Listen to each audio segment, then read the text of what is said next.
ஒரு சில பேஷண்ட்ஸ்க்கு ஒரு சில மெடிசன்ஸ் வந்து செட் ஆகும். அதே மெடிசன்ஸ் வந்துட்டு அதே கம்ப்ளைண்ட்ஸ் இருக்கிற பேஷண்ட்ஸ்க்கு செட் ஆகுமா அப்படின்னா வந்துட்டு ஆகாது. அதே போல தான் நம்ம பிளைண்டா வந்துட்டு இருக்கிற டிப்ஸ் எல்லாருமே ஃபாலோ பண்ணா எல்லாத்தோட உடம்புக்கும் வந்துட்டு அது கண்டிப்பா செட் ஆகாது. காய்கறி கீரை எடுத்துக்கிறேன், அதே போல இந்த ஜூஸ் எடுத்துக்கிறேன், ஃப்ரூட்ஸ் எடுத்துக்கிறேன் அப்படிங்கும்போது அந்த மாதிரி எடுத்துக்கலாம். ஆனா நான் இந்த ஒரு டிசீஸ் எனக்கு இருக்கு, இதுக்கு ட்ரீட்மெண்ட்டா நான் வந்துட்டு இந்த நெல்லிக்காய் மட்டுமே சாப்பிட்டுட்டு இருக்கேன் அப்படின்னா அது வந்து தப்பு தான். கூலி வேலை செய்யறவங்க வந்துட்டு ஃப்ரூட் சாப்பிடக்கூடாதுன்னு நான் சொல்ல வரல. எல்லாருமே ஃப்ரூட்ஸ் வந்துட்டு சாப்பிடலாம். பட் ஃப்ரூட் மட்டுமே டயட்டா எடுத்துக்கிறது ஹார்ட் ஒர்க்கிங் பர்சன்ஸ்க்கு செட் ஆகாது. நம்ம எண்ணெய் தேய்ச்சி குளிக்கும் போது நல்லா பிடிச்சி உருவி விடுவாங்க. அப்போ அந்த மசில்ஸ் எல்லாம் வந்து நல்லா ரிலாக்ஸேஷன் ஆகும், பிளட் சர்க்குலேஷன் நல்லா இருக்கும். தலைக்கு குளிக்கிறதுக்கு முன்னாடி ஹேருக்கு வந்து ஆயில் அப்ளை பண்ணிட்டு குளிக்கிறது ரொம்ப நல்லது. ஏன்னா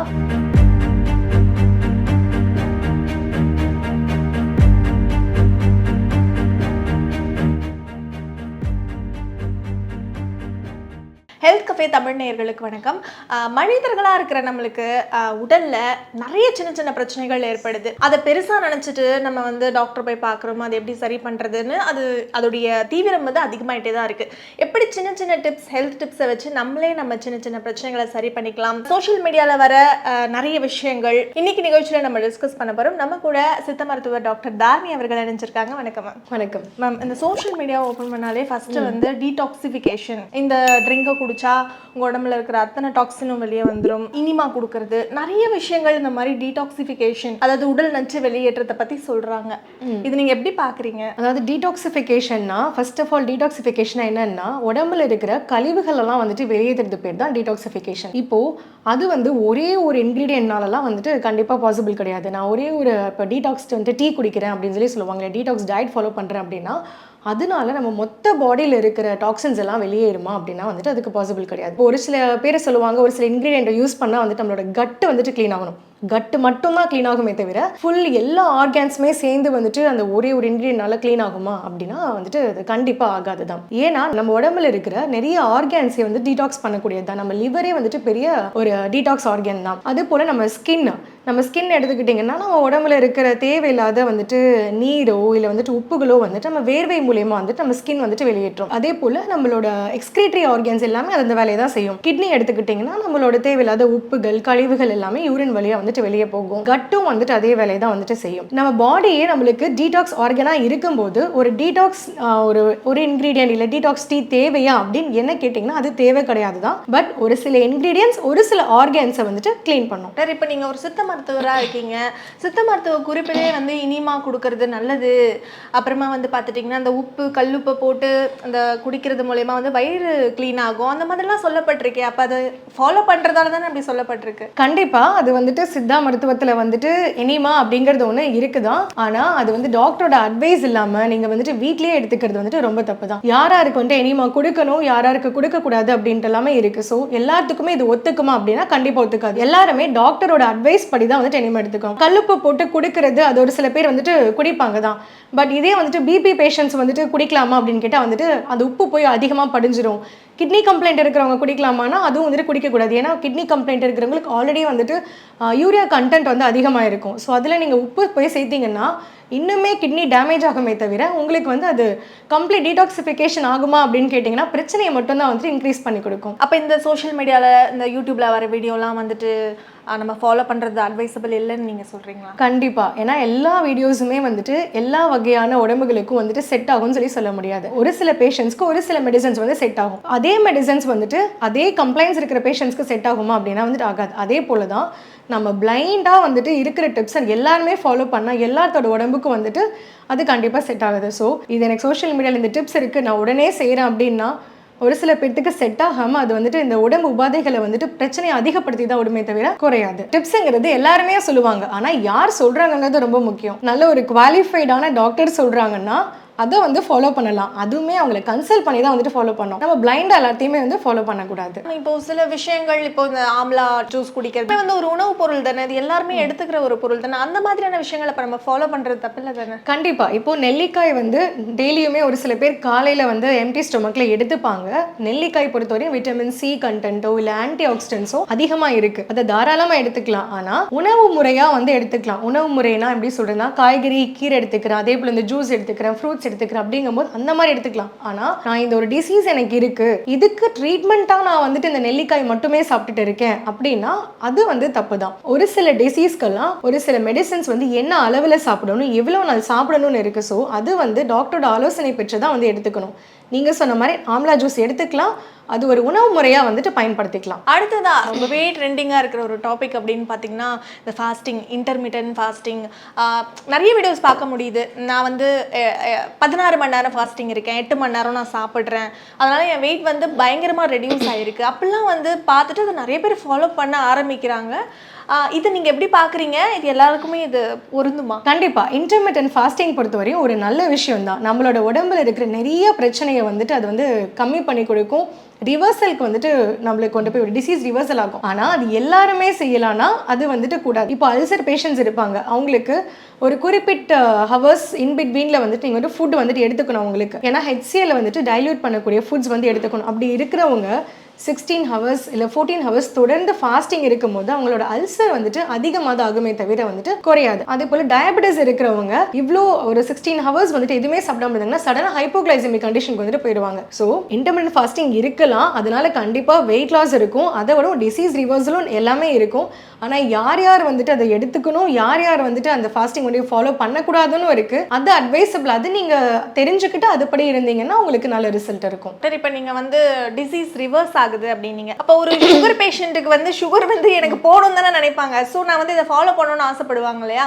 ஸோ அவங்க என்ன தகுந்த நடவடிக்கை மூலமாக அதை ஃபாலோ பண்ணலாம்? டயபெட்டிக் பேஷண்ட்ஸ் வந்து எடுத்த உடனே இன்டர்மிட்டன்ட் ஃபாஸ்டிங் வந்து 12 ஹவர்ஸ் 14 ஹவர்ஸ்லாம் இருக்கக்கூடாது. நார்மலாக இப்போ நம்ம வந்து இன்டர்மிட்டன்ட் ஃபாஸ்டிங் வந்து ஸ்டார்ட் பண்ணுறோம் அப்படின்னாலே நமக்கே வந்துட்டு அப்போ தான் வந்துட்டு ஃபாஸ்டிங் இருக்கிறோம் நம்ம வந்துட்டு சொன்னால் மட்டும்தான் நம்மளுக்கு வந்து பசி வந்துட்டு ரொம்ப அதிகமாக வரும். அப்புறம் வந்துட்டு நம்மளுக்கு பசி இருக்கும், கிடினஸ் இருக்கும், நான் சாப்பிடவே இல்லை, நான் சாப்பிடணுங்கிற வந்துட்டு ஒரு இது வந்துட்டு ரொம்ப அதிகமாகும். ஸோ நார்மலாக இருக்கிற நமக்கே அந்த மாதிரி இருக்கும்போது சுகர் பேஷண்ட்ஸ்க்கு வந்து கண்டிப்பாக உங்களுக்கு கை வந்துட்டு நடுக்கம் வரும், ஒரு மாதிரி தலை சுற்றுற மாதிரி இருக்கும், மயக்க வர மாதிரி இருக்கும். ஹைப்போகிளைசமிக் கண்டிஷனாக சுகர் வந்துட்டு அப்போது உங்களுக்கு சாப்பிடாத டைமில் ஆட்டோமேட்டிக்காக வந்துட்டு சுகர் லோ ஆகி ஹைப்போகிளைசமிக் கண்டிஷன் கொண்டு போகிற சான்சஸ் வந்து உண்டு. ஸோ எடுத்த உடனே ரொம்ப விக்ரஸாக வந்துட்டு நான் 14 ஹவர்ஸ் 16 ஹவர்ஸ்னு சொல்லி ஸ்டார்ட் பண்ணாமல் அவங்க வந்துட்டு ஸ்டெப் பை ஸ்டெப்பாக வந்துட்டு ஸ்டார்ட் பண்ணி ஸ்லோவாக வந்து கொண்டு போகணும்.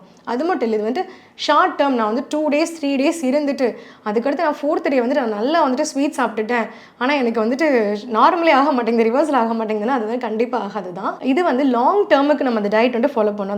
அதாவது நம்ம லைஃபோட ஸ்டைலே வந்துட்டு இது சேஞ்ச் பண்ணணும். டோட்டலாகவே நம்ம food habit and than life style management கம்ப்ளீட்டாக சேஞ்ச் பண்ணால் மட்டும்தான் அது வந்து நம்மளுக்கு ரிவர்சல் ஆகும். ஸோ ஒரு நாள் 2 நாள் இல்லை 1 மாதம் 2 மாதம் இருந்துட்டு எனக்கு டயபெட்டிஸ் வந்து ரிவர்சல் ஆகுமான்னு கேட்டிங்கன்னா கண்டிப்பாக ஆகாது தான். ஸோ இதோடைய பீரியட்ஸ் எப்படி மேம் இருக்குது? எவ்வளோ நாட்கள் இது இருக்கணும் குறைந்தபட்சம் அப்படின்னா? இது வந்து பேஷண்ட் வைஸ் வந்துட்டு சேஞ்ச் ஆகும். அது ஒருத்தவங்களோட உடம்பு ஒரு மாதிரி. இப்போ ஒருத்தங்களுக்கு வந்துட்டு 12 மணி நேரம் எல்லாம் சாப்பிடாம இருக்க முடியும்னு சொல்லி இருப்பாங்க.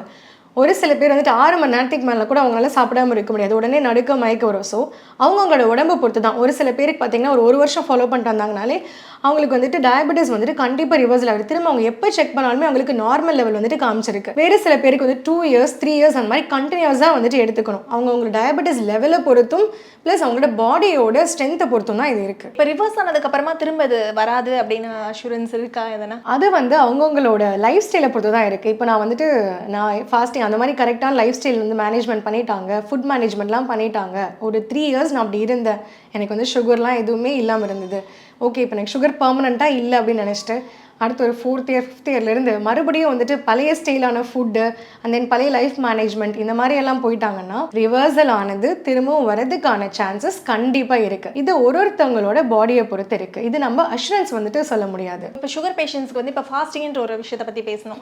என்னால் ஃபாஸ்டிங்லாம் இருக்க முடியாது, நான் வந்து ஃபுட்டு மாற்றிக்கிறேன், இல்லை நான் வந்து உணவில் வந்து இந்த மாதிரியான பொருளெல்லாம் சேர்த்துக்கிறேன்னு கண்ட்ரோலை நான் வச்சுக்கணும் என்னுடைய டயபெட்டிஸ்னால் என்னென்ன விஷயங்கள்? இப்போ வந்து சுகர் பேஷண்ட்ஸ் பார்த்தீங்கன்னா இன்டர்மிட்டன்ட் ஃபாஸ்டிங் விடவும் பேலியோ டயட்ல வந்துட்டு இருக்கலாம். அது வந்து நல்லா அவங்களுக்கு சுகர் வந்து கம்மி பண்ணி கொடுக்கும். பேலியோ டயட் அப்படின்னா புரோட்டீன் மட்டும் எடுத்துக்கக்கூடிய ஒரு டயட். ஸோ புரோட்டீன் மட்டும் எடுத்துக்கும் போது அவங்களுக்கு ஆட்டோமேட்டிக்காக வந்து அந்த கிளைசமிக் இண்டெக்ஸ்ங்கிறது ரொம்ப ரொம்ப கம்மி ஆகிடும். அப்போது அந்த டைமில் வந்து அவங்களுக்கு அந்த சுகர் ரேஞ்ச் வந்துட்டு நார்மலாக வந்துட்டு கொண்டு போய் விட்டுரும். இப்போ டயபெட்டிக் பேஷண்ட்ஸ்க்கு என்ன பொறுத்த வரையும் இன்டர்மிட்டன்ட் ஃபாஸ்டிங் விடவும் பேலியோ டயட் வந்துட்டு நல்லது. பேலியோ டயட்டில் வந்து நீங்கள் வந்து புரோட்டீன் மட்டும் எடுத்துக்கலாம் அப்படின்னு சொல்லியிருந்தீங்க. பட் ஒரு பக்கம் வந்து கார்போஹைட்ரேட் கண்டிப்பாக நம்ம இந்தியன்ஸ் வந்து எடுத்துக்கணும், கார்போஹைட்ரேட்டை ஸ்கிப்பே பண்ணக்கூடாதுன்ற மாதிரியான ஒரு டாக்ஸ்லாம் இருக்குது. இப்போ நம்ம கார்போஹைட்ரேட் ஸ்கிப் பண்ணணும்னு நினச்சா கூட நம்மளோட ஃபுட் ஹேபிட்ஸில் எப்படியுமே கார்போஹைட்ரேட்ஸ் வந்து இந்த இருக்கும். இந்தியன்ஸ்க்கு வந்துட்டு கார்போஹைட்ரேட்ஸ் இல்லாத ஃபுட்டே இல்லைங்கிற மாதிரி நம்மளோட ஃபுட்டில் தான் அதிகமான கார்போஹைட்ரேட்ஸ் வந்து இருக்குது. ஸோ ப்ரோட்டீன் வந்து கான்சன்ட்ரேஷன் பண்ணி எடுக்கணும். இப்போ நான்வெஜ் வந்துட்டு சாப்பிட்றாங்க அப்படின்னா அதிகமாக வந்துட்டு மீட்டில் தான் வந்துட்டு ப்ரோட்டீன்ஸ் இருக்குது. சிக்கன் எடுத்துக்கலாம், மட்டனோ ஃபிஷ்ஷோ அந்த மாதிரிலாம் எடுத்துக்கலாம். இப்போ வெஜிடேரியன்ஸ் வந்துட்டு பார்த்தீங்கன்னா பன்னீர் அந்த மாதிரி எடுத்துக்கலாம், அதிகமாக வந்துட்டு வெஜிடபிள்ஸ் எடுத்துக்கலாம். ஸோ இதெல்லாம் வந்துட்டு சுகர் கண்டென்ட், அதாவது இன்சுலின் கண்டென்ட் வந்துட்டு இல்லாத ஃபுட்ஸ் இருக்கும், அதெல்லாம் நம்ம எடுத்துக்கலாம். வெஜிடபிள்ஸ், கீரைகள், அப்புறம் வந்துட்டு மீட், ஃப்ரூட்ஸ்ல வந்துட்டு பார்த்தீங்கன்னா கொய்யாக்காய், தேங்காய் இதெல்லாம் வந்து எடுத்துக்கலாம். இதுலலாம் வந்துட்டு உங்களுக்கு இன்சுலின் கண்டென்ட் வந்து இருக்காது, அதிகமான ப்ரோட்டீன் கண்டென்ட் இருக்கும். அதனால ஆட்டோமேட்டிக்காக உங்களோட சுகர் வேல்யூ வந்துட்டு நார்மல் ஆகும். இப்போ சில பேர் வந்து ஃப்ரூட் டயட் எடுத்துப்பாங்க, நார்மலாகவே சாப்பிட்டுட்டே வருவாங்க. ஒரு நாள் வந்து நான் காலை மாலை நைட்டு 3 வேளையும் வந்து நான் ஃப்ரூட்ஸ் எடுத்துக்கிறேன், இது வந்து ஒரு வகையில் என்னோட உடம்புல இருக்க கழிவெல்லாம் வெளியேற்றுது அப்படின்னு சொல்கிறாங்க. அதாவது ஃப்ரூட் டயட் வந்துட்டு நல்லது தான், பட் எல்லாத்துக்குமே இது வந்து செட் ஆகாது. ரொம்ப இப்போ கூலி வேலை செய்கிறவங்களாம் இருக்காங்க, ரொம்ப வந்துட்டு ஹார்ட் ஒர்க் போட்டு வந்துட்டு வேலை செய்வாங்க. அந்த மாதிரி இருக்கிறவங்களுக்கு நீங்கள் கொண்டு போயிட்டு வந்து நான் 3 வேளையும் ஃப்ரூட்ஸ் தான் சாப்பிடுவேன்னா அவங்களுக்கு வந்து கண்டிப்பாக வந்து இந்த ஸ்ட்ரென்த் வந்து பத்தாது. அவங்களுக்கு ப்ரோட்டீனும் கார்போஹைட்ரேட்ஸுமே அவங்களுக்கு வந்துட்டு ரொம்ப தேவைப்படும். ஜஸ்ட் நார்மலாக என்னோடய ஜாப் வந்துட்டு சிட்டிங் ஜாப் தான், எனக்கு ரொம்ப ஹார்ட் ஒர்க்லாம் இல்லை, ஜஸ்ட் நான் உட்காரணும், என் ஒர்க் பார்க்கணும், திரும்ப நான் காரில் போகணும், வீட்டுக்கு போகணும். ஸோ அப்படி இருக்கிறவங்க அவங்க வந்துட்டு தாராளமாக வந்துட்டு ஃப்ரூட் டயட் வந்துட்டு எடுத்துக்கலாம். பட் ஃப்ரூட்ஸ் அப்படிங்கிறது அதுக்காக வந்துட்டு கூலி வேலை செய்கிறவங்க வந்துட்டு ஃப்ரூட்ஸ் சாப்பிடக்கூடாதுன்னு நான் சொல்ல வரல, எல்லாருமே ஃப்ரூட்ஸ் வந்துட்டு சாப்பிடலாம். பட் ஃப்ரூட் மட்டுமே டயட்டாக எடுத்துக்கிறது ஹார்ட் ஒர்க்கிங் பர்சன்ஸ்க்கு செட் ஆகாது. ப்ரொஃபஷனலாக ஜஸ்ட் சாஃப்ட் ஜாபாக இருக்கிறவங்களுக்கு வந்துட்டு அது கண்டிப்பாக வந்துட்டு செட் ஆகும் தான். நம்ம இந்தியாவில் பெண்கள் அதிகமாக பாதிக்கப்படுற ஒரு விஷயம் அப்படின்னா வந்து அனிமிக், ரத்த சோகை தான். வயதுக்கு வரும்போதும் சரி, மெனோபாஸ் டைம்லையும் சரி, நிறைய பெண்கள் இதனால் பாதிக்கப்படுறாங்க. இதை நம்ம எப்படி எதிர்கொள்ளலாம்? இப்போ பார்த்தீங்கன்னா பொதுவாகவே எல்லா சின்ன குழந்தைங்கள்லேருந்து பெரியவங்க வரையுமே ஹெச்பி யாருக்குமே நார்மலாக இருக்கிறது இல்லை. யாருக்கு எடுத்தாலுமே வந்துட்டு 12க்கு கீழே தான் இருக்கும், அதாவது 9, 10 அந்த மாதிரி தான் இருக்கும். நம்ம இப்போ எல்லாரும் என்ன சொல்கிறோம், உனக்கு 9 இருக்குது, எனக்கு 10 இருக்குது, எனக்கு 11 இருக்குது. ஸோ எல்லாத்துக்குமே காமனாகவே இந்த ஹெச்பிங்கிறது ஒன்று கம்மியாக இருக்குதுன்னு சொல்லி நம்ம அது ஈஸியாக வந்துட்டு கடந்து போயிடும். ஆனால் அது ஈஸியாக கடந்து போகிற ஒரு விஷயமே கிடையாது. ஏன்னா எல்லா நோய்க்குமே ஒரு மூல காரணமே வந்து நம்மளோட பிளட் தான், ரத்தம் தான். நம்ம அதே போல் நம்மளோட உடம்புல இருக்கிற கம்ப்ளீட் மெட்டபாலிசம் வந்துட்டு காரணமே வந்துட்டு நம்மளோட ஆர்பிசி, அதாவது ரத்த அணுக்கள். இந்த ரத்த அணுக்கள் வந்துட்டு கம்மியாகிறது தான் நம்ம வந்துட்டு ரத்த சோகைன்னு சொல்லி சொல்றோம். ஸோ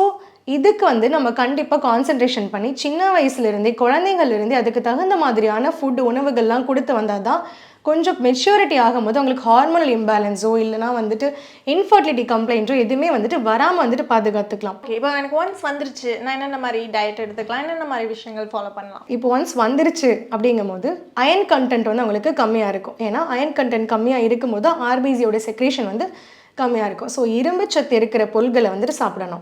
நான் ஆல்ரெடி வந்து இரும்புச்சத்து இருக்கிற பொருட்கள் தான் நான் தேடி தேடி சாப்பிட்டுட்டு இருக்கேன், ஆனால் எனக்கு வந்துட்டு அதிகமாகலை, எனக்கு வந்துட்டு அதே லெவலில் தான் இருக்குது அப்படின்னா அயன் வந்து அந்தளவுக்கு கரெக்டாக உங்கள் உடம்புல வந்துட்டு அப்சார்ப்ஷன் ஆகுதா அப்படின்னு சொல்லி பார்க்கணும். ஏன்னா அயன் நம்ம உடம்புல அப்சார்ப்ஷன் ஆகும்னா அதுக்கு கூட வந்துட்டு வைட்டமின் சி வந்துட்டு ரொம்ப இம்பார்ட்டன்ட். ஸோ நீங்கள் ஒரு பேரிச்சம்பழம் சாப்பிட்றீங்க அப்படின்னா கூட வந்து எத்தனை பேர் வந்துட்டு வைட்டமின் சி இருக்கிற ஒரு லெமன் ஜூஸோ நெல்லிக்காவோ யார் யார் எடுத்துக்கிறீங்க? அது எடுத்துக்கிறது கிடையாது. நான் வந்துட்டு வெறுமா வந்துட்டு பேரிச்சம்பழம் சாப்பிட்றேன், டெய்லியும் வந்துட்டு பொமோகிரானட் ஜூஸ் சாப்பிட்றேன், கீரைகள் சாப்பிட்றேன் அப்படின்னா நம்ம அது கூடவே வந்துட்டு வைட்டமின் சியும் நம்ம சேர்ந்து எடுத்துக்கிட்டால் மட்டும்தான் நம்ம சாப்பிட்ற அயன் சக்தி வந்து நம்ம உடம்புக்கு முழுசாக வந்து போய் சேரும். ஸோ இப்போ இருக்கிற எல்லாத்துக்குமே அயன் கண்டென்ட் எதுலாம் இருக்குன்னு தெரியும். பட் சிறுதானியங்களில் வந்துட்டு கம்பில் வந்து அயன் கண்டென்ட் அதிகமாக இருக்குது. ஸோ நீங்கள் நார்மலாக கொடுக்குற தோசையை வந்துட்டு கம்பு தோசையாக வந்துட்டு கொடுக்கலாம். அதுக்கு வந்து எள்ளு சட்னி வந்துட்டு கொடுக்கலாம். எள்ளில் வந்துட்டு அதிகமான அயன் கண்டென்ட் வந்து இருக்குது, அப்படி கொடுக்கலாம். ஆஃப்டர்நூன் லஞ்சுக்கெல்லாம் வந்து கீரைகள் கொடுக்கலாம். எல்லா வகையான கீரைகளுமே இரும்புச்சத்து அதிகமாக தான் இருக்குது. முருங்கைக்கீரை, வெந்தயக்கீரை, பசலைக்கீரை மாதிரி இருக்குது. ஸோ அதிலெல்லாம் வந்துட்டு கொடுக்கலாம். அதே போல் ஃப்ரூட்ஸ் கொடுத்தீங்கன்னா வந்துட்டு கொய்யாப்பழம் கொடுக்கலாம், பப்பாளி, மாதுளம்பழம். அதிகமாக செலவு பண்ணி நம்ம வெளிநாட்டு பழங்களை தான் வந்துட்டு ஸ்ட்ராபெரி, கிவின்னு வாங்கி சாப்பிட்றதுக்கு பதிலாக நம்ம ஊரில் சீப்பாக கிடைக்கிற இந்த மாதிரியான ஃப்ரூட்ஸ் வந்துட்டு வாங்கி சாப்பிட்டாலே இதுலேயே நல்ல அயன் கண்டென்ட் இருக்குது. இது சாப்பிடும் போது கூடவே சேர்த்து நம்ம வைட்டமின் சியும் சேர்ந்து சாப்பிடணும். அதாவது லெமனோ ஆரஞ்சோ நெல்லிக்காயோ சேர்ந்து சாப்பிட்டோம்னா அப்சார்ப்ஷன் ஏற்பட்டு நம்ம சாப்பிட்ற அயன் கண்டென்ட் நம்ம முழுசாக நம்ம உடம்புக்கு வந்து போய் சேரும். இதுக்கு அடுத்தபடியாக நிறைய பேர் பாதிக்கப்படுற ஒரு விஷயம் வந்து பார்த்தீங்கன்னா விட்டமின் டி. விட்டமின் டி வந்து ஒரு ஃபுட்டு மூலிமா கிடைக்கிறது இல்லை. ஸோ என்னென்ன மாதிரியான விஷயங்கள் வந்து விட்டமின் டி ஈஸியாக அப்சர்வ் பண்ணுறதுக்கு நம்ம பண்ணலாம்? இப்போ விட்டமின் டி பார்த்தீங்கன்னா நம்மளுக்கு வெளியே சன்லைட்ல இருந்து தான் நமக்கு கிடைக்கும். சன்லைட் இப்போ காலையில் மார்னிங்கில் வந்துட்டு ஒரு 6 to 8 இல்லை 7 to 8 அந்த மாதிரி டைமில் வந்துட்டு நம்ம வந்துட்டு மார்னிங் சன்னில் வந்துட்டு ஒரு வாக்கிங் போகிறது 2 hours 1 hour வந்துட்டு சன்னில் வந்து எக்ஸ்போஸ் எக்ஸ்போஸ் ஆகணும். நம்ம எத்தனை பேர் அந்த மாதிரி இருக்கும்? நம்ம மார்னிங் எழுறோம், ரெடியாக நம்ம ஆஃபீஸ்க்கு போகிறோம், திரும்ப ரிட்டர்ன் வரோம், நம்ம ரிட்டர்ன் வரும்போது நைட்டு. ஸோ இப்போ சன்லைட் இருக்கிறது கிடையாது. ஸோ இப்போ காமனாக நீங்கள் எல்லா லேடிஸ்க்குமே எடுத்து செக் பண்ணி பார்த்தீங்கன்னா, லேடிஸ் இருக்கட்டும், ஜென்ஸ் இருக்கட்டும், 90% எல்லாத்துக்குமே விட்டமின் டி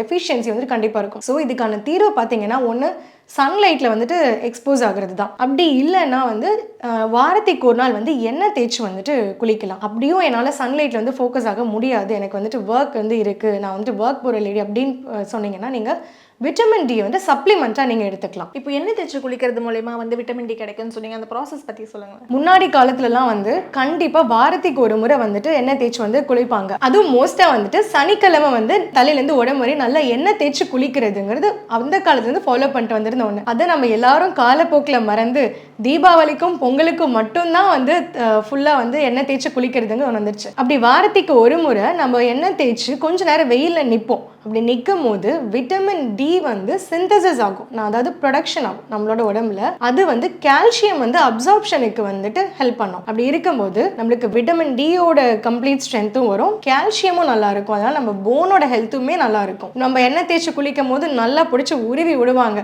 அப்போ அந்த மசில்ஸ் எல்லாம் வந்து நல்லா ரிலாக்ஸேஷன் ஆகும், பிளட் சர்க்குலேஷன் நல்லா இருக்கும். So skin health and vitamin D plus நம்ம போன் ஹெல்த் எல்லாத்துக்குமே இது வந்துட்டு ஹெல்ப்ஃபுல்லாக இருக்கும். இப்போ ஒரு பக்கம் வந்து பார்த்தீங்கன்னா, லைஃப் ஸ்டைல் டிசார்டரில் வந்து முக்கியமான ஒரு டிசார்டர்னா தைராய்டு தான். ஹைப்பர்னு 2 விஷயங்கள் இருக்குது.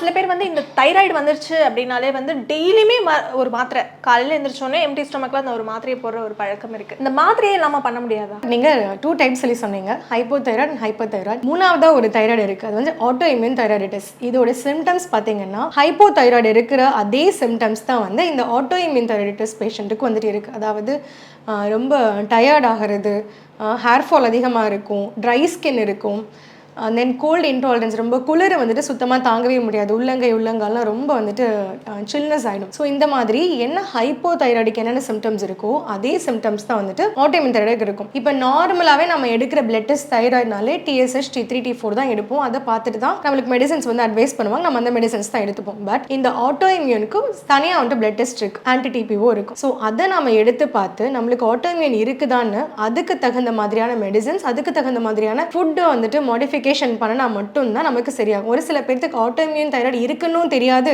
அது வந்து அவங்களுக்கு ஹைப்போதைராய்டு தான் இருக்குன்னு நினைச்சிட்டு வருஷக்கணக்கில் வந்து அந்த மாத்திரை எடுத்துக்கிட்டே இருப்பாங்க. ஆனால் அவங்களுக்கு லெவலும் வந்துட்டு கம்மி ஆகாது, சிம்டம்ஸுமே குறையாது.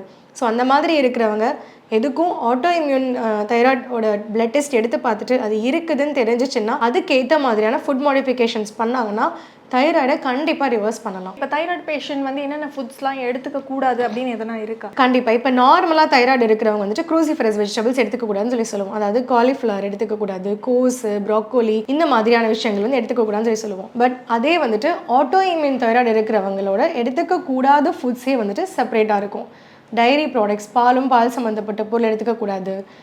நம்ம க்ளூட்டன் அவாய்ட் பண்ணோம். அதாவது க்ளூட்டன் எதில் இருக்குன்னா மைதாலையும் கோதுமையிலையும் இருக்குது, இதை வந்துட்டு அவாய்ட் பண்ணணும். அதே போல் சோயா, நம்ம மீல் மேக்கர் சொல்லுவீங்களா, மீல் மேக்கரோ இல்லை சோயா சாஸ் போட்டு நம்ம சாப்பிடுவோம். ஸோ இது எல்லாமே வந்துட்டு நம்ம அவாய்ட் பண்ணணும். ஆண்களாக இருக்கட்டும் பெண்களாக இருக்கட்டும் 2 பேருமே ஃபேஸ் பண்ணுற ஒரு காமனான விஷயம் அப்படின்னா வந்து ஹேர் ஃபால் தான். ஹேர் ஃபால் வந்து இன்டேக்காக சாப்பிடணும்னு சில பேர் சொல்கிறாங்க, சில பேர் எண்ணெய் தேய்ச்சி இந்த மாதிரியான எண்ணெய்கள் யூஸ் பண்ணலான்னு சொல்கிறாங்க. இதுக்கான சரியான காரணம் என்ன? ஃபர்ஸ்ட் வந்துட்டு ஹேர் ஃபால் வந்து என்ன ரீசன்ஸ்னால வருதுன்னு வந்து நம்ம தெரிஞ்சுக்கணும். எல்லாத்துக்கும் ஒரே ரீசனால வராது. ஒரு சில பேர்த்துக்கு வந்துட்டு ஸ்கேல்ப்ல இருக்கிற கம்ப்ளைண்ட்ஸ்னால வரும், ஒரு சில பேர்த்துக்கு நியூட்ரிஷன் டெஃபிஷியன்சினால வரும், ஒரு சில பேர்த்துக்கு ஜெனட்டிக் டிசார்டர்ஸ்னால வரும். இப்போ ஸ்கேல்ப்ல எனக்கு கம்ப்ளைண்ட் இருக்கு, அதனால எனக்கு ஹேர் ஃபால் ஆகுதுன்னா நம்ம ஸ்கேல்ப் ட்ரீட்மெண்ட் வந்துட்டு கொடுக்கணும். இல்ல எனக்கு நியூட்ரிஷன் டெஃபிஷியன்சி இருக்கு, இப்போ பாத்தீங்கன்னா தைராய்டுல ஹேர் ஃபால் இருக்கும், அயன் டெஃபிஷியன்சி அனிமியால ஹேர் ஃபால் இருக்கும். ஸோ இந்த மாதிரி நியூட்ரிஷன் டெஃபிஷியன்சினால இல்லை நீங்க வந்துட்டு லாங் டேர்ம் ஏதாவது மெடிசன்ஸ் எடுத்துட்டு இருக்கீங்கன்னா அதோட சைட் எஃபெக்ட்ஸ்ல ஹேர் ஃபால், அண்ட் தென் பிரெக்னன்சில ஹேர் ஃபால் இருக்கும், ஆஃப்டர் டெலிவரி ஹேர் ஃபால் இருக்கும். ஸோ இந்த மாதிரி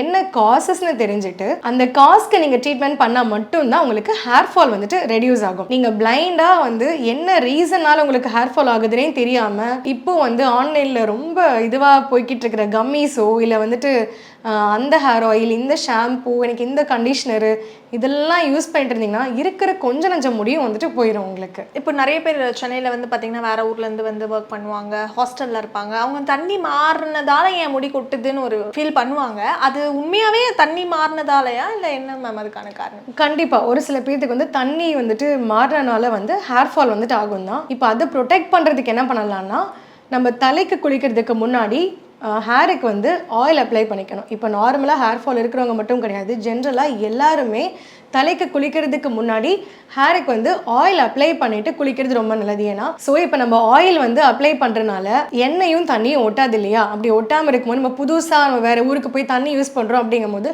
அந்த தண்ணியும் நம்மளோட ஹேர் ஆயிலும் அதிகமாக வந்துட்டு ஒட்டாமல் இருக்கும். இதனால் ஹேர் ஃபால் வந்துட்டு குறையும். நிறைய விஷயங்களை எங்கள் கூட வந்து ஷேர் பண்ணீங்க. நம்ம ஹெல்த் கஃபே தமிழ் வியூவர்ஸ்க்கு வந்து ஒரு டேக் ஹோம் மெசேஜ் சொல்லுங்களேன். சித்தா ஆஸ்பெக்ட் படி பார்த்தீங்கன்னா உணவே மருந்து. அதனால கரெக்டான உணவு எப்படி எடுத்துக்கணும், எவ்வளோ எடுத்துக்கணும்னு இருக்குது. பிடிக்குது அப்படிங்கிறதுக்காக நிறையா சேர்க்குறதும், பிடிக்காதுங்கிறதுக்காக அதை கம்ப்ளீட்டாக அவாய்ட் பண்ணுறதும் இருக்கக்கூடாது. ஸோ கரெக்டான உணவுகள் கரெக்டான அளவில் எடுத்துக்கணும். கூடவே நம்மளால் முடிஞ்ச அளவுக்கு சின்ன சின்ன எக்ஸசைஸும் யோகாவும் வீட்லேயே வந்து செஞ்சோம்னாலே நம்ம ஆரோக்கியமாக நோய் இல்லாமல் வாழலாம். நிறைய பயனுள்ள தகவல்கள் எங்கள் கூட வந்து ஷேர் பண்ணீங்க. நிகழ்ச்சிக்கு வந்தமைக்கு நன்றி. நன்றி நேர்களே, இந்த வீடியோ நிச்சயம் உங்களுக்கு யூஸ்ஃபுல்லாக இருக்கும். இதே மாதிரி மற்றும் ஒரு நிகழ்ச்சியில் சந்திப்போம். இந்த வீடியோ உங்களுக்கு பிடிச்சிருந்தா லைக் பண்ணுங்க, ஷேர் பண்ணுங்க, கமெண்ட் பண்ணுங்க. மறக்காம ஹெல்த் கஃபே தமிழ் சேனலை சப்ஸ்கிரைப் பண்ணிட்டு பெல் பட்டனை கிளிக் பண்ணிடுங்க.